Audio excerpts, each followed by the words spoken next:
क्या आपने कभी ऐसे टेम्पल के बारे में सुना है जो पूरा स्पिरिट्स और नेगेटिव एनर्जीज से भरा हुआ होता है? ऐसा एक टेम्पल इंडिया के राजस्थान में स्थित बालाजी टेम्पल है, जहाँ भूत प्रेत और आत्माओं का वास है। ये जगह है one of the most haunted place in India. Balaji temple Rajasthan के दौसा डिस्ट्रिक्ट के मेहंदीपुर में एक हिंदू टेम्पल है, जहाँ पे स्पिरिट्स के एक्सोर्सिज्म की प्रैक्टिस की जाती है। इस टेम्पल में हनुमान जी की पूजा की जाती है। हनुमान जी को बालाजी नाम से भी जाना जाता है, इसलिए इस टेम्पल को नाम बालाजी महाराज टेम्पल है। ऐसा माना जाता है कि अगर आप यहाँ पे पूजा करवाते हो तो आपके अंदर से भूत प्रेत या फिर किसी भी तरह की निगेटिव एनर्जी पूरी तरह से चली जाती है। नॉर्मली एक मंदिर में भजन कीर्तन या घंटियों की आवाज़ें सुनाई देती है, एक पॉजिटिव एनर्जी का एहसास होता है। पर इस बालाजी मंदिर में यानी कि बालाजी टेम्पल में पॉजेस्ड लोगों की खूंखार चीखों की आवाज़ चारों ओर सुनाई देती है और बहुत सारे नेगेटिव एनर्जीज का प्रेजेंस फील होता है। इस मंदिर में टोटल 4 हिस्से हैं, जहाँ पहले 2 हिस्से में हनुमान जी और भैरव जी की मूर्तियाँ हैं। इस मंदिर के आखिरी हिस्से में बहुत ज़्यादा क्रीपी वाइब्स और नेगेटिविटी फील होती है। अक्सर यहाँ पे पजेस्ड लोग अपना सर पीटते हुए, चीखते चिल्लाते या अजीब हरकतें करते हुए नजर आते हैं। और पता है, यहाँ पे प्रसाद को लेके एक अलग तरह का रूल है। बोला जाता है कि यहाँ पे प्रसाद नहीं लेना चाहिए। मंदिर के बाहर शॉपकीपर्स आपको प्रसाद बेचने की बहुत कोशिश करेंगे, पर गलती से भी ये खरीदना नहीं चाहिए। एक काले कलर का राउंड शेप प्रसाद आपको ऑफर किया जाता है, उसे लेके आपको उस प्रसाद को आपको आगे जाके अग्निकुंड में डालना होता है। कोई भी चीज़ इस मंदिर में खानी नहीं चाहिए, इसलिए इस मंदिर में जो काले कलर का आपको प्रसाद दिया जाता है उसे हम लोग आग में विसर्जित करते हैं। इस प्रसाद को आप ना भी नहीं कर सकते, क्योंकि अगर आप मना करते हो इस प्रसाद को तो कहा जाता है कि आपका बैड लक स्टार्ट होता है। ये जो प्रसाद है जब हमें दिया जाता है तो हमें खुद के अराउंड 5 बार घूमकर उस प्रसाद को अग्निकुंड में विसर्जित कर देना होता है। लोग ऐसा बोलते हैं कि इससे अपने अंदर की नेगेटिव एनर्जीज कम हो जाती है। यहाँ पर अगर आप कुछ खाना या पानी लेकर आते हो तो उसे वही छोड़कर जाना होता है, उसे वापस लेके नहीं जाना चाहिए। यहाँ पे किसी भी चीज़ को टच करना बिल्कुल भी मना है। क्या पता यहाँ पे कोई भी चीज़ हो सकती है जिस पे नेगेटिव एनर्जीज का वास हो। ऐसा भी बोला जाता है कि जब आप मंदिर से बाहर निकलते हो तो आपको पीछे मुड़ के बिल्कुल भी नहीं देखना चाहिए, क्योंकि यहाँ पे कैद जो स्पिरिट्स है वो यहाँ से निकलने की कोशिश करती है, जिसमें आपको आपके फैमिली मेम्बर की आवाज़ आती है एंड आप पीछे मुड़ के देखते हो एंड फिर उसके बाद आप पजेस हो जाते हो।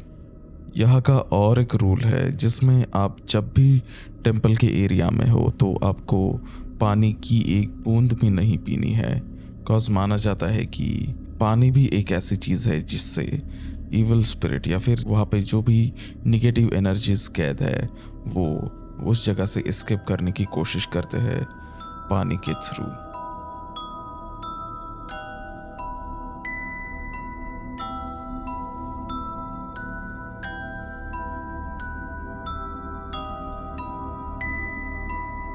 अब आते हैं हमारे आज की कहानी की तरफ। ये कहानी जयपुर के राइटर रमेश की है। ऑफ कोर्स मैंने यहाँ पे नाम चेंज कर दिया है। जयपुर के एक राइटर रमेश ने जब ये बालाजी टेम्पल के बारे में सुना तो उसे इस मंदिर को विज़िट करने की बहुत ज़्यादा इच्छा होने लगी। वो एक दिन इस मंदिर के दर्शन करने के लिए चला जाता है अपनी कार से। जब वो उस विलेज में एंटर करता है तब उसे महसूस होता है कि उसके सराउंडिंग का एटमॉस्फेयर बहुत ज़्यादा डेंस है एंड उसे अजीब तरह की नेगेटिविटी महसूस हो रही है। अब रमेश टेम्पल पहुंच चुका था। वो अगले ही पल मंदिर के अंदर गया उसने देखा उस मंदिर में पजेस्ट लोग भरे हुए हैं। कोई चीख रहा है, कोई ज़मीन पे रेंग रहा है। पुजारी उन पर एक्सोर्सिज्म परफॉर्म कर रहे हैं। पुजारी उन पजेस्ट लोगों को स्टिक मार रहे हैं, उनके ऊपर राख छिड़क रहे हैं, किसी किसी को ऊपर सीलिंग पे लटका रखा है। एक पजेस्ट औरत रमेश को घूर घूर के जोर से हंस रही थी। रमेश डर गया। इतना हॉरिबल सीन रमेश से देखा नहीं गया। वो दर्शन करने के लिए आगे बढ़ा। उसको वो जो ब्लैक बॉल जैसा प्रसाद मिला, उसने आसपास देखा। लोग उसे एक अग्निकुंड में जला रहे थे। तब उसने भी ऐसा ही किया। ऐसा करते ही रमेश को अपने आसपास के इन्वायरमेंट में एक ईजीनेस महसूस हुई। वो जब मंदिर से बाहर जा रहा था, तब एक प्रसाद के ठेले वाले ने रोक के उसे अपने फाइनेंशियल कंडीशन का बहाना देके प्रसाद बेच दिया। रमेश ने उसकी कहानी सुन के प्रसाद खरीद लिया और उसको अपने साथ ले जाने लगा। रास्ते में जब रमेश अपने घर की तरफ वापस लौट रहा था, तो उसे अचानक से बहुत ज़्यादा ठंड लगने लग गई थी। उसने कार का शीशा ऊपर कर लिया और जंगलों के बीच रास्तों पे निकल पड़ा। जंगल बहुत घना था और रास्ता बहुत सुनसान। ऐसे रास्ते पे रमेश ड्राइव कर रहा था और कुछ दूरी रमेश ने तय करने के बाद रमेश अचानक से अपने गाड़ी के कुछ डिस्टेंस पे आगे की तरफ देखता है, तो उसकी आंखें खुली की खुली रह जाती है।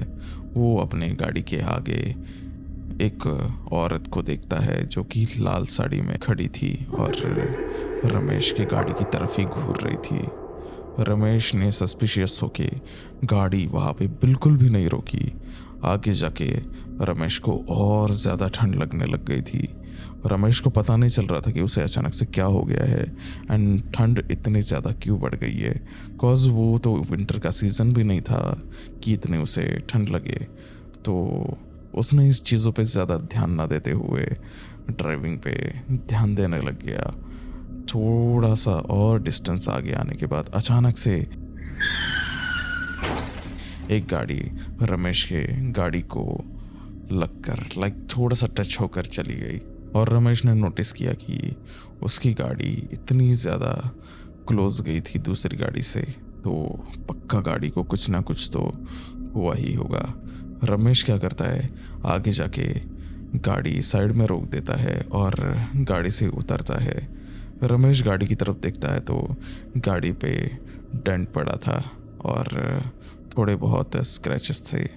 रमेश को उस दूसरे गाड़ी वाले पे गुस्सा आता है और वो पीछे की तरफ देखता है। वो गाड़ी वाला बिल्कुल भी रुकता नहीं और वहाँ से निकल लेता है। रमेश के पास वहाँ से निकलने के अलावा और कोई भी चारा नहीं था। रमेश क्या करता है, सबसे पहले गाड़ी के डेंट का फ़ोटो लेता है और अपने फैमिली मेम्बर को भेज देता है और अपने फैमिली से बात करने के लिए घर पे कॉल लगाता है। जब फैमिली मेम्बर्स कॉल उठाते हैं एंड थोड़ी बहुत बातचीत कर लेते हैं और रमेश उन्हें गाड़ी की कंडीशन के बारे में बताता है, तो फैमिली मेम्बर ने रमेश ने जो फ़ोटो भेजी थी घर पे वो ऑलरेडी देख ली थी। तो रमेश के फैमिली वाले बोलते हैं गाड़ी का डेंट वगैरह सब तो ठीक है, लेकिन जो गाड़ी में पीछे औरत बैठी है लाल साड़ी में, वो औरत आखिर है कौन? ये सवाल सुनने के बाद रमेश के पैरों तले की ज़मीन खिसक जाती है। रमेश तुरंत फ़ोन रखता है और जो उसने फ़ोटो फैमिली को सेंड किया था वो फ़ोटो सबसे पहले चेक करने लग जाता है। और जब रमेश उस फ़ोन में फ़ोटो देखता है तो उसे ये चीज़ समझ आती है कि उसके गाड़ी के बैक सीट पे एक औरत बैठी थी जिसने लाल साड़ी पहनी थी और वो बहुत ज़्यादा गुस्से से रमेश की तरफ ही देख रही थी। रमेश ने अब पीछे पलट के देखना सही नहीं समझा और रमेश ने वहाँ से समझदारी दिखा के वहाँ से अब रमेश भागने लग गया था। रमेश वहाँ से भागते भागते कुछ दूरी ही भागा होगा और रमेश आगे जाके एक गाड़ी को रोक लेता है और उस गाड़ी में बैठ के अपने घर की तरफ निकल लेता है। दूसरे दिन रमेश अपने दोस्त के साथ आके अपनी गाड़ी वापस लेके जाता है, लेकिन रमेश के लिए ये रात में जो चीज़ उसके साथ हुई वो किसी बुरे सपने से कम नहीं थी। उस दिन के बाद से कभी भी रमेश की हिम्मत नहीं हुई उस विलेज के बारे में जानना तो दूर, उस विलेज के बारे में सोचने की भी और उस विलेज को फिर से विजिट देने की। तो गाइस, आप लोग को आज की स्टोरी कैसी लगी प्लीज़ हमें कमेंट सेक्शन में बताना, और ऐसे ही और क्रिपी वीडियोस हम लोग ने कवर करे हैं, ये आपको स्क्रीन पर दिख जाएंगे। थैंक यू सो मच ये वीडियो देखने के लिए। मैं मिलता हूँ अब नेक्स्ट वीडियो में, तब तक के लिए टेक केयर, बाय बाय।